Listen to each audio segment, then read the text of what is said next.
Alors voilà un truc à savoir. Si on a un site web en France, même un tout petit blog perso, une simple erreur d'inattention peut coûter une petite fortune. Aujourd'hui, on va décortiquer ensemble les deux documents juridiques essentiels qui sont là pour protéger tout le monde. 75 000 €. Oui, vous avez bien lu. C'est le montant maximum de l'amende si on oublie d'afficher les informations légales obligatoires sur son site. Ça fait réfléchir, non? Le vrai souci, c'est que beaucoup de créateurs de contenu, que ce soit des blogueurs passionnés ou des petites entreprises qui se lancent, n'ont aucune idée qu'ils prennent des risques juridiques et financiers assez importants. Ok, alors pour y voir plus clair, voilà le programme. D'abord, on va voir d'où sort ce fameux chiffre de 75 000 €. Ensuite, on parlera des deux piliers de la confiance. Après ça, on dissèque les mentions légales, puis les CGV.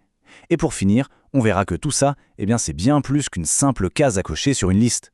Alors, ce risque il ne sort pas de nulle part. Il vient d'une loi qui date de 2004, la fameuse Loi pour la confiance dans l'économie numérique, qu'on appelle plus simplement la LCN.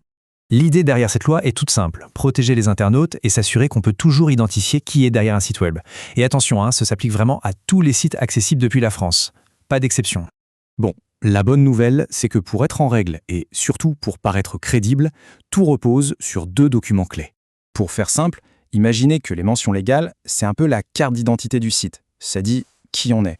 Les CGV, elles, c'est les règles du jeu dès qu'il y a une vente. Allez, on attaque avec le premier pilier, la carte d'identité du site, les fameuses mentions légales. Ces informations, elles doivent être super faciles à trouver. En général, on les met dans le pied de page, le footer du site. Le but, c'est la transparence totale. Et la loi est très claire sur ce qui doit y figurer. Il faut une liste bien précise de détails pour que n'importe qui puisse savoir qui publie le site, et aussi chez qui il est hébergé. Alors là, il y a une nuance super intéressante. Les obligations ne sont pas les mêmes selon si le site est professionnel ou amateur. En gros, les pros doivent tout afficher, être 100% transparents. Les amateurs, eux, peuvent garder l'anonymat vis-à-vis du public. La seule condition, c'est de donner leurs vraies infos à leur hébergeur et d'afficher les coordonnées complètes de cet hébergeur sur le site. On passe maintenant au deuxième pilier. Et celui-là, il est absolument indispensable pour quiconque vend quelque chose sur Internet. Les CGV, c'est tout simplement le contrat qui lie le vendeur et l'acheteur. En e-commerce, c'est simple, on ne peut pas s'en passer. Le client doit absolument pouvoir les lire avant de valider son panier. Des CGV bien faites, ça suit simplement le parcours logique d'un achat. On y explique tout clairement, étape par étape, pour qu'il n'y ait aucune mauvaise surprise. Et dans ces CGV, il y a un point crucial, le droit de rétractation. C'est obligatoire d'informer très clairement les clients qu'ils disposent de 14 jours pour retourner un produit sans se justifier. Et il faut aussi dire qui paye les frais de retour. Et c'est là qu'il faut bien écouter.